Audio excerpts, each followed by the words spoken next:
So, true story, 400 years before Cristobal Colon reached what he thought was India. You mean Christopher Columbus? Yeah, old Cristobal. Before he did reach this, for centuries and centuries, there was a city with a population similar in size to London, right here in North America. Say what? That's right. Cahokia, not to be confused with the cloaca. That's different. Yes. Very, very different things. And that's our classic episode for this evening, folks. Once upon a time, Cahokia was a enormously prosperous city, the largest of its sort north of Mexico on this continent. And do you guys remember this episode? Well, I just remember that people seem to have abandoned it, and we're not really sure why. It feels very mysterious to me, like the entire episode is one big mystery. It's very Krakatoa. By 1350 CE, this metropolis was largely abandoned. What happened? From UFOs to psychic powers and government conspiracies, history is riddled with unexplained events. You can turn back now or learn the stuff they don't want you to know. A production of iHeartRadio's How Stuff Works.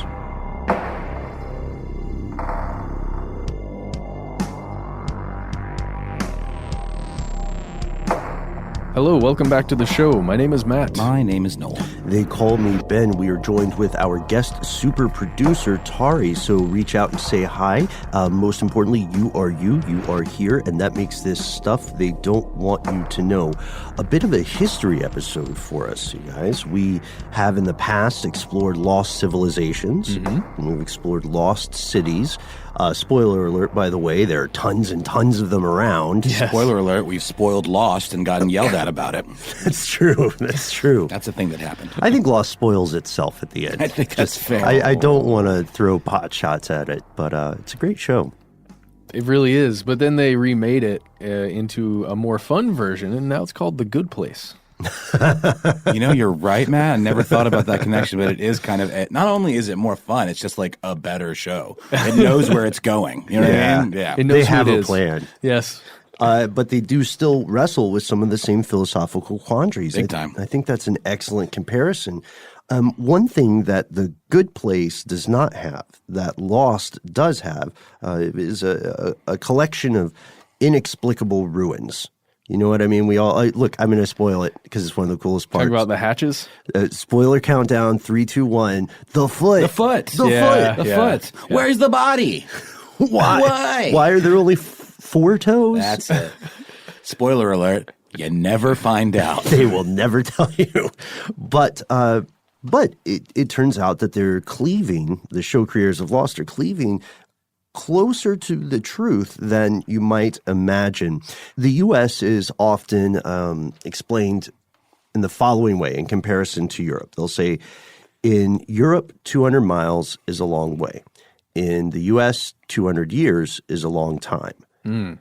And we often think about this country in terms of the beginning of migration across the ocean, right? So we don't think of all the people who crossed over the Bering Strait in ancient times. We don't think of the pre-Columbian cultures that rose and fell. We think of, Cristobal Colombo selling the ocean blue.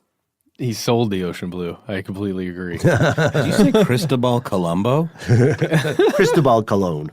Oh, okay. Mm-hmm. I was like, I am not aware of this pronunciation. I like it. It's a new series that Damon Lindelof and I and J.J. Abrams are working on. Yeah, and he's just a detective, and he's going around looking at land. He's like he's a purveyor of land now. He looks at the land, then he turns and walks away, and then he says, actually, there's more to this land than meets the eye. My wife. And it's your wife and a bunch of native peoples. Right. In this idea, of course, Cristobal Colombo is solving the crimes that he himself commits. There we go. Easy. It's essentially Memento. Comparisons have been made, but you're right. It would be apt for this fictional character to look at the land, turn around, and come back and say, actually, there's a lot more to it. To your example, Noel, because for a long, long time, we were sold a myth in this country. We being the people of what we call the United States, we were told that there was this vast, sparsely populated continent rich in all sorts of resources. You want timber? Boom. You want salmon? Boom. All you have to do is go out there in the frontier and capture it. It's waiting for you. Right. Manifest that destiny. For centuries, the history of North America was largely ignored or actively suppressed by European powers exploring and colonizing the continent. Nations on the eastern side of the Atlantic overwhelmingly depicted North America this way, a land of exoticism and opportunity. And they ardently and purposely suppressed the fact that this continent was already home to a massive assortment of sophisticated pre-existing cultures who would have been just fine without European intervention and all the disease and degradation that it brought along with it.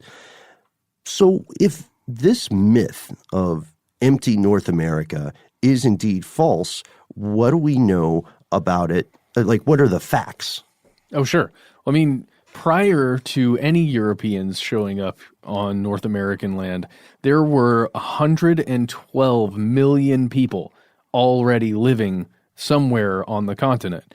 And, lower estimates do range to as little as 8 million people from that 112 million. So there is a range because it's not known the exact number of people. There's no census. There's no any way of telling how many different peoples. You can tell how many different at least close to however many different cultures essentially exist just from finding things. But knowing the exact number of people is very, very difficult. Right. The one thing we do know is that there were millions of people. Yes. And they weren't all just sort of strolling around. So as many as 112 million people in 1492, but by 1650, that population had already plummeted to less than 6 million. The people living at the height of pre-European history had extensive trade networks. They had rich cultural lives. They had cities. They had internal and external warfare, conflict, cooperation, all the things that Europe was doing. And they had dense urban areas, which is something that may surprise a lot of people listening, right? Absolutely. Normally, when you think of pre-European populations, we think of people living a perhaps nomadic existence in some areas of the continent. We think of complex cave dwellings, perhaps, but we don't think of a London, or we don't think of a Berlin or something or at least, like that. an early version of that with structures and highly organized society existing within these structures. So we would like to introduce you to one of the largest known pre-European cities on the continent at the time, a place called Cahokia. So in its prime, about 4 centuries before our boy Columbo stumbled onto the Western Hemisphere, walked away, and then decided to come back and, dig a little deeper, Cahokia was a prosperous pre-American city with a population very similar to London. Archaeological data showed that agricultural settlements first appeared in the area around 400 AD, and then in 1050 AD, you had a population boom at Cahokia, which became a major political and cultural center with the population booming into the tens of thousands. Yeah. And, when you think about something like this, it's hard to imagine that it could exist anywhere near current civilization, right? Oh, that must be out in the middle of nowhere somewhere, right? Because we would know all about that. People in the United States would travel there to explore the remains or something, right? Sure. But no, it was located very close to present-day St. Louis. Yeah, it's about 8 miles out of St. Louis. It's located in southern Illinois. This was, by all measures that we can find, the largest North American city north of Mexico at the time. It had been built by a group of people known as the Mississippians. These were native people who occupied a large swath of the present-day southeastern U.S., from the Mississippi River to the shores of the Atlantic. This city, Cahokia, was sophisticated. It was cosmopolitan. But today, its history is virtually unknown, not to just most of the current U.S. residents, but even to people who live in the area, present-day residents of Illinois. Illinoisians? Oh, no. I hope that's not Illinoising. Oh, wow. Not worth it. Just throw us in the trash. This is one of those stories that was bypassed in favor of that dominant narrative that we see reinforced in literature, we see reinforced in cinema. Yeah. Right? And it's the idea that the people who lived here before Europeans ever arrived were somehow less learned, which is clearly not the case. And there's a guy named Thomas Emerson, a professor of anthropology at the University of Illinois, who had an interesting quote. A lot of the world, he says, is still relating in terms of cowboys and, quote unquote, Indians with feathers and teepees and whatnot. But in AD 1000, from the beginning, Cahokia is laid out to a specific plan. It doesn't grow into a plan. It starts as a plan with a purpose. They created the most massive earthen mound in North America. Where does that come from? It's a good question. It's a really good question. And weirdly enough, we're looking for cities to compare this to. We'll hear that it bore some similarities to London, right? But in some ways, it was like Manhattan. Yeah, it's true. It was home to multiple groups of people from across the lands of the Mississippians. Groups included the Natchez, the Pensacola, the Choctaw, the Ofo, my personal favorite. I don't know because I've never really heard the name before, and I like saying Ofo. It's fun. Archaeologists conducting strontium tests on the teeth of buried remains have found that a third of the population was not from Cahokia, but somewhere else. And this is according to Emerson, who is the director of the Illinois State Archaeological Survey. Yeah, we know that the residents of this city, the people who lived in the city center and the people who lived on the outskirts, they did city people things. We have forensic traces, archaeological evidence really, of their farming, trading, and hunting efforts. And we know that they also had urban planners. And these urban planners used astronomical alignments to lay out a low-scale metropolis that ranged, as you said, Matt, from 10 to 20,000 people. And they planned it, again, from the beginning. The city's between 6 and 9 square miles in area. Inside its borders, as close as we can estimate, there are about 120 earthen mounds. And one thing we know for sure is the mound building technology was pretty demanding. This was back-breaking work. We're talking about digging, first off. Yeah. Digging, hauling, and stacking. Because these mounds are underground dwellings or structures, essentially. It's like a place to go into, right? It's when you imagine it, I guess in your head, I think it is been because of the growing up, I guess, being shaped sometimes by these European ideas of what the United States is. You don't even have a real understanding of what a mound is when we're talking about them. And just talking about how difficult it is to create a single dwelling place or a building that would be used for any kind of function. You're absolutely right how difficult that would be. A lot of these are tombs as well. Mm-hmm. And by hand, this community stacked 55 million cubic feet of earth. And they, as far as we know, they did it just using woven baskets to transport it. The largest mound, which is later called the Monk's Mound after the French Trappist who tended to it in the 1800s, was the site of a sizable building where the city's political and spiritual leaders met. It was surrounded by a wooden palisade almost 2 miles in circumference. The town center was where residents, pilgrims, and leaders worshipped and held ceremonies, which will be very important later on.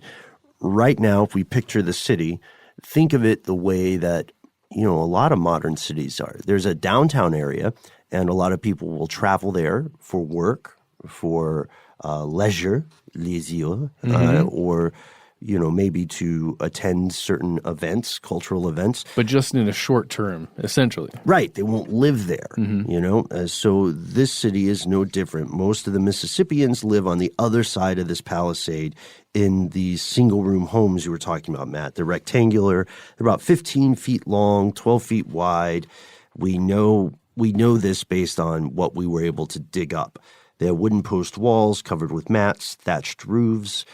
Far from being a collection of villages or campsites, they were linked with their own network of courtyards and pathways, kind of the way streets are laid out. Yeah.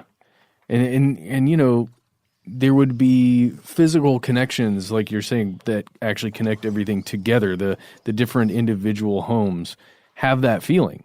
It's again, so uncharacteristic of the way sometimes it's depicted or the way maybe we imagine in our minds of what a Native American city could be like. So we've laid out a bit of the architecture. We've laid out a bit of the street planning. We've learned a little bit about the inhabitants. This leads us to the next question. Where is Cahokia now? Nowadays, there's nothing. There's a series of mounds, right? Yep. And there's that's about it. There's some ruins and maybe a little bit of evidence left that there was human activity that occurred in and around these mounds. Because you see, the metropolis of Cahokia, thousands and thousands of people, as near as we can tell, one day disappeared. By 1350, it was largely abandoned by its people. And even today, in 2019, no one knows why. And we're going to find out at least what we know at this point after a quick word from our sponsor.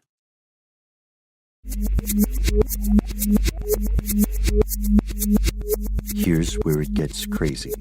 Well, first of all, let's talk about what we know it wasn't that caused the disappearance of all the humans at Cahokia. Not the usual suspects, things like war or maybe a disease that came through because some Europeans came through, because we're talking 1350 before 1492, right? Before some of the early landings. So we know it's not that. And European conquest doesn't have anything with it. Nobody came through like, Hernando de Soto, because this guy was probably the first person to actually make it to Cahokia, right? And he didn't arrive until 1540. That's crazy. Almost 200 years after it had just been, disappeared. Mm-hmm. He looks like he snoozed and he loosed. I guess so. Yeah, it's true. By the time De Soto and Co. would have, which is another show that we're pitching on this. De Soto and yeah. Co. Yeah, we're doing a shared universe of European explorers, and we're adapting it to modern taste. So we've got our detective show, Cristobal Colombo. De Soto and Co. is, what is that? That's like a buddy comedy, Yeah. I want to say. Yeah. And Co. being like maybe his faithful manservant. Right, there we go. I don't know.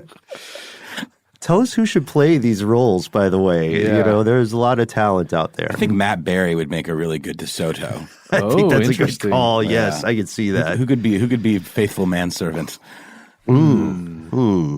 Well, let's give this the time it deserves. Let's do think that. about that. Yeah, let's let it marinate a little bit. And let's make some T-shirts. And let's make some T-shirts. Yes.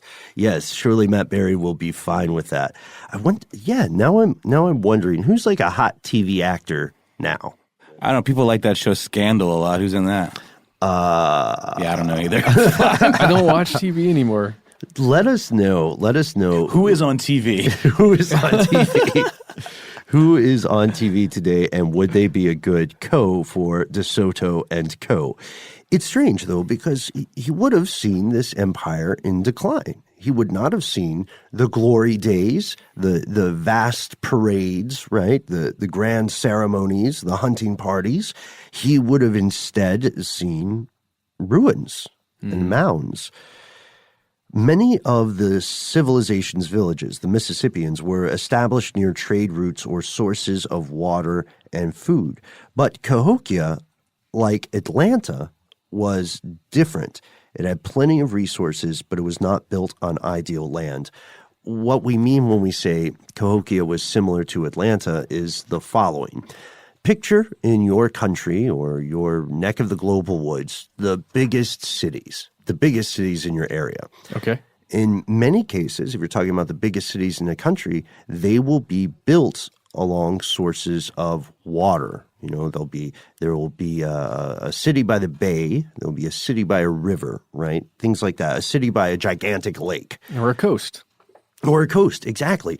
And in the case of Atlanta, there is a river called the Chattahoochee that is in the area, but our real transports, our real sources of transit are man-made. The world's busiest airport, that's a river of people and goods. We still have train lines. Those, for a long time, replaced the role of rivers. Cahokia did have a ton of resources, timber, fish, all that jazz, thanks to their position around these two rivers in their area, but they were built on land that was prone to flooding, which makes us wonder, why build something there at all, much less a teeming metropolis? Well, there seems to be at least somewhat of an explanation, and it has to do with being able to travel from various places easily, especially if you were to get on the water, to travel to this place, almost as if it was meant to be a place to go in the same way that the downtown was set up, almost like something that you temporarily go to and then leave and go back home. Like the entire city was that, almost a pilgrimage city where all the Mississippians could gather for big events. A destination. Yeah. Right? Yeah, you're absolutely right. So according to Emerson, again, it may have been a good area to explore, but not so good to live in because, flooding. Yeah. No, nobody likes that. So something changed around AD 1000, according to Emerson. It's that boom we mentioned earlier. It becomes this major city center, but most of the change doesn't have to do with the economy, at least according to the experts now. Most of it has to do with what we could, in general, call religion. So we don't know a lot of the specifics, but we do know that the city may have been built primarily for these sacred gatherings and ceremonies. What do we mean when we say sacred gatherings and ceremonies? We don't mean it's all pretty. Yeah. So archaeological work has also uncovered a mound containing mass burials. While the extent of this is still being debated, it appears that the Mississippians may have conducted a little bit of light ritual human sacrifice. Mm-hmm. Just a touch, a dash of human sacrifice. And that is judging by what appears to be, okay, it's not so light, hundreds of people, mostly young women, buried in these mass graves. Some of them were likely strangled. Others possibly were bled out. 4 men were found with their heads and hands cut off. Another burial pit, mostly males, had been clubbed to death. And researchers have found no specific evidence of any kind of influence of warfare or invasion from outsiders. Yeah. I mean, that's rough, and that's again why Ben was saying something we could consider religion, right? It's not necessarily a belief that was held by everyone, but there was at least a group of people at that city center that was killing people. Well, and to Noel's point there, it is crucial that we recognize these were not nothing indicates that these were prisoners of war. Yeah. You know what I mean? Like the guys with their hands cut off and heads and all that. Yeah, nothing indicates that would be a situation similar to Apocalypto, or as Mesoamerican civilization is portrayed in Apocalypto. Do you guys remember that movie? I remember it existed. I did not see it. I think I'd already written off Mel Gibson at that point. Oh. Hadn't he already had some weird racist outbursts by then? Let's see. I can't remember. Yeah, it's hard to keep track. Which is sad, right? That is kind of sad. Has he made a comeback? I don't think so. No. I think he's just going to count money. Is he still canceled, you think? I believe so. Yeah. I believe so. He called some law enforcement some terrible things. That's right. He's pretty virulently anti-Semitic. That's right. Does that mean Passion of the Christ is canceled too? I don't know. I still, Have you guys seen it? No. I've I know I never wanted done to. it. I watched Satan shows up, so I watched the Satan clips, predictably, but I haven't seen the whole thing. And me and my ex used to sit around and we'd have the DVD. This is back when DVDs were a thing. Yeah. And then we would always ask ourselves, is tonight the night? You know, we were making dinner. We want to watch a movie. Is this the night where we watch Passion of the Christ? Not exactly a date film. Yeah. And we went for years asking ourselves if tonight was the night. Eventually, we had planned, we said, you know what, we're never going to watch this. We're going to get a bunch of stickers that say, is tonight the night? And then we're going to go to Best Buy, and we're going to stick them on Passion of the Christ DVDs. That's a really good. Pretty funny. Is tonight the night? It's a great sticker to put on stuff. But you just specifically sought out the Satan scenes. On YouTube, yeah. You didn't see the bludgeoning or the beating or any. I wanted to see how they handled infernal powers, and it was pretty spooky. Isn't he just kind of like a grizzled old man? It's, if I remember correctly, it's a very, very pale, hairless, feminine-looking figure. Oh, that's pretty cool. I like that look for the old devil. And it's spooky, spooky stuff. But Mel Gibson aside, in Apocalypto, you'll see depictions of hunting parties gathering people from different tribes outside of the city center, abducting them and using them as victims, in a ritual sacrifice. This appears to be a situation wherein the government of the city was sacrificing its own people, which, it's tricky for us to ascribe the motives there because we don't know why they were doing it. Mm-hmm. We don't know if it was tied to maybe a seasonal or a turn of the seasons or a harvest cycle. We don't know if it was meant to be an appeasement to some sort of divine force.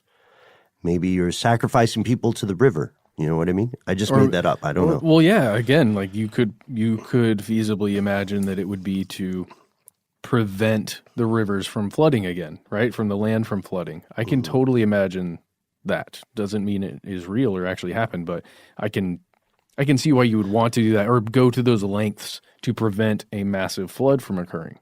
There's another, and I think you pointed out earlier, Noel, that these people did not all die in the same manner, right? So there's another archaeologist, a guy named William Isminger, who is the assistant manager at the Cahokia Mounds, who posits that there must have, if not involved in sacrifice, there must have been some sort of external threat, whether it was from a local source or whether it was from something very far away, because the city was razed and rebuilt 4 times between 1175 and 1275. So imagine the city, the biggest city close to you as you're listening. Imagine that city collapsing and being rebuilt 4 times over 100 years, right? Wow. We don't have a ton of cities like that here in the U.S. We do have Atlanta, which was burned to the ground, right? But that happened once. Okay, I don't want to keep harping on this, but I just wonder if you guys think it's possible that it was some kind of massive flooding that would occur, because I can imagine that happening 4 times in 100 years, where the entire area floods and you have to rebuild everything. I can imagine it. It's a good hypothesis, because Isminger is not definitive on his opinion on the mysterious collapse of Cahokia. He says maybe they were never attacked, but there was a threat there, and the leaders felt the need to expend a tremendous amount of time, labor, and material to protect this central ceremonial area. You know what I mean? Mm-hmm. And then, as we said, after reaching its population height, 10 to 20,000 people in about 1100, the population shrinks. And by 1350, it's gone, Kaiser Soze style. Did they exhaust the land's resources? Were they victims of social upheaval? Were they finally attacked? Were there droughts? Was there climate change? Or to your point, Matt, did the waters rise? We'll find out after a quick word from our sponsor.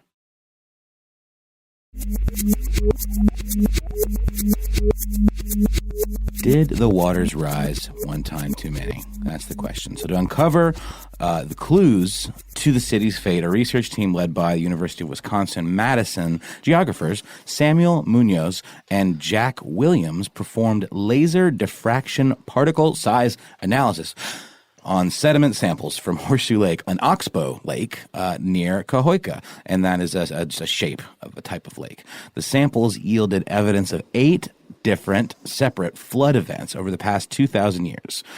Drought, overexploitation of these resources, and human conflict have all been thrown in the mix as far as reasons are concerned behind the end of Cahokia. But an earlier study of sediments from Horseshoe Lake suggested that major flooding had occurred in the area around 1200. So that would be right after the peak population of the city. Yeah.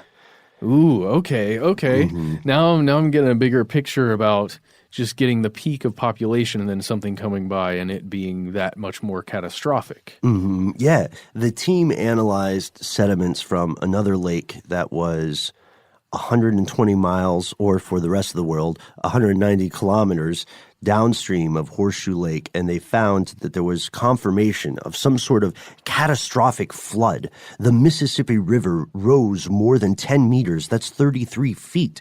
Wow. And they believe it played a critical role in the total abandonment of Cahokia within 150 years. This kind of stuff is happening in the modern day. You know what I mean? On monsoon plains, there are people who are continually building their houses, rebuilding them, evacuating when the waters rise. But although that is a very strong set of clues, it's not a definitive thing. You know what I mean? Oh, yeah. But we have to say, for all intents and purposes at this point, the mystery remains unsolved. And the strongest indicator is probably flooding, that the city became flooded one too many times.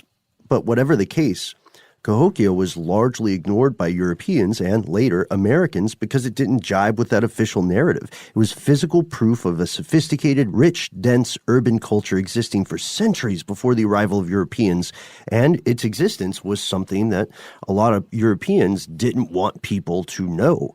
And as a matter of fact, when Europeans came, a lot of native people didn't know what was going on. They would say, hey, what's that? What is that gigantic, massive series of mounds? And they would shrug and say, I don't know. It's always been there. Yeah. This is ghosts of the past, essentially. You guys, can I interrupt for 1 second and ask a really important question? Yeah. Almond Joy or Mounds? Which one? Do they both have coconut? Yes. Oh, I'm so out. you're out. Yeah, I'm done. I'm done. Okay. Give me some with what? peanut butter. You too? Give me some with No peanut coconut? What about you? I prefer Almond Joy. I like to have a little crunch in my coconut chocolate bar. What's the difference? Mounds, well, there's the song. It's sometimes you feel like a nut, sometimes you don't. Almond Joy's got nuts, Mounds don't. Oh. They just happen to have lots of bodies with their hands and feet cut off. Oh, my gosh. Ooh. I got there. You got there. You got there. This also inspires me. This has nothing to do with our episode, but it's a great question. Favorite candy bar, least favorite, what and why? I think zero is... I was about to say zero. That's the worst one, It's right? the worst one. It's the a worst garbage one. candy bar. White chocolate is pretty garbage in general on its own, unless it's like used as an accent piece in another thing, right? Sure. White chocolate shouldn't be just on its own, but also zero bars are somehow offensive to the palate. Mm-hmm. It's so funny. I knew you were going to zero bars. You know what's up, man. I don't know that I've ever had one of those. Oh, sweet summer child. Yeah. Must be nice for you to have yet not been tainted. This explains why you're always so happy. I know. Yeah, I'm just eating 100 grands all the time. 100 grand is, now that's a top bar for me. 100 grand's a top bar. Quality bar. Big fan of a whatchamacallit. Oh, yeah, I remember those. Remember those? They had Yeah. a cool commercial in the 90s, too. That did, yeah. Like kind of a claymation situation going on. Toblerone, yes or no? All day. I like Toblerone. I like the way it snaps. Yeah. I don't know what's in it, but I like it. The dark chocolate Toblerone is What is that probably stuff? top What's two. Is it toffee that's inside? Little Yeah. pieces Coffee, of I toffee? think? Yeah. So anyway, So, let us know. Also, shout out to Nestle Crunch. It's a pretty Nestle good one. Crunch is yummy too. I think it's nostalgia that makes me like it, Oh, are we changing what we're going to start doing on this show every week? Just talk Just review candy bars because bars? I'm enjoying this. This is a good question. Also, I have it on fairly solid authority that other countries are absolutely smashing the U.S. out of the water in the candy bar game. No way. Yes, way, Ted. All right, Bill. Well, But yes, going back, it's true.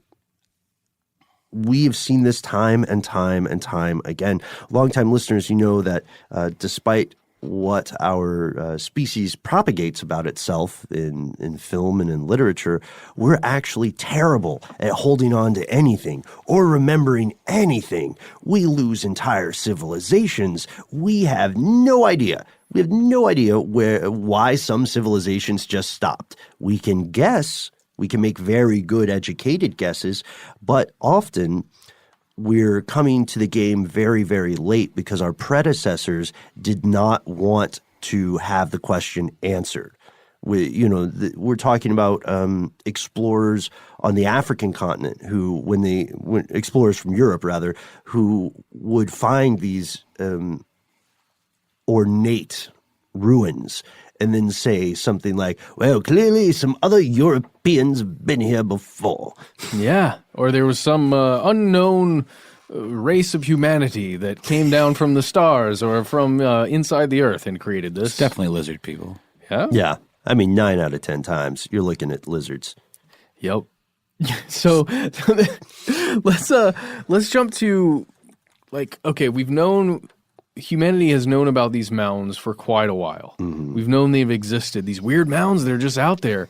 But it wasn't until the 1960s that the burial mounds there in the place of where Cahokia was got protected status, right? Yeah, that's correct. And before the 1960s, it was the site of a lot of heavy development.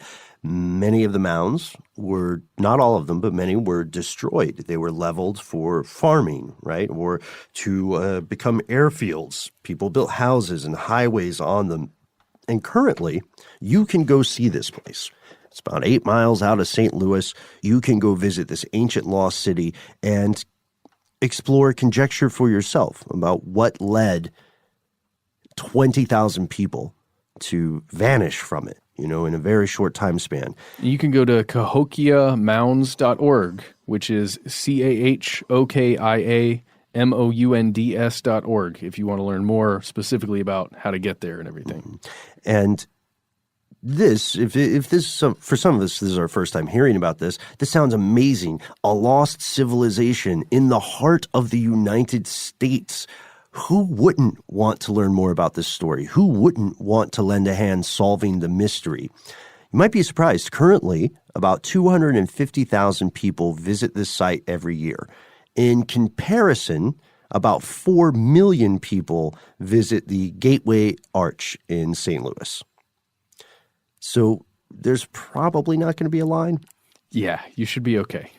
And that's the thing that leads us to another topic we don't have time to explore on today's show. How many other things like this are out here? So Georgia, the state in which our podcast is based, has a rich pre-Columbian history all its own. A lot of people aren't aware of it. As a matter of fact, the building in which we record this show sits atop an ancient sacred spring. You guys heard about this, right? Dude, I thought you were going to say Indian burial ground, and I was going to be like, I'm out. That would explain so much, right? It really would. Yeah, there's a cistern hidden in the tower of the Ponce City Market building, and it still collects water from an ancient sacred spring that was driven underground. History is a palimpsest, which I think we've said before on this show. So a palimpsest is palimpsest is a weird thing, but a great comparison. Back when paper was much, much more expensive and time-consuming and rare, people wouldn't just throw away a sheet of paper. If they needed to write something down, they would erase the previous information and write over it. But because of the way they wrote, we can still see what was there before because there are indentations in the paper. And that's a lot like studying history. We're not looking at the stuff written on top. We're digging deeper. It's what the show is all about. And the strangest thing is we never quite seem to get to the bottom. And we probably won't ever. We're going to be making this show for the next 200 years.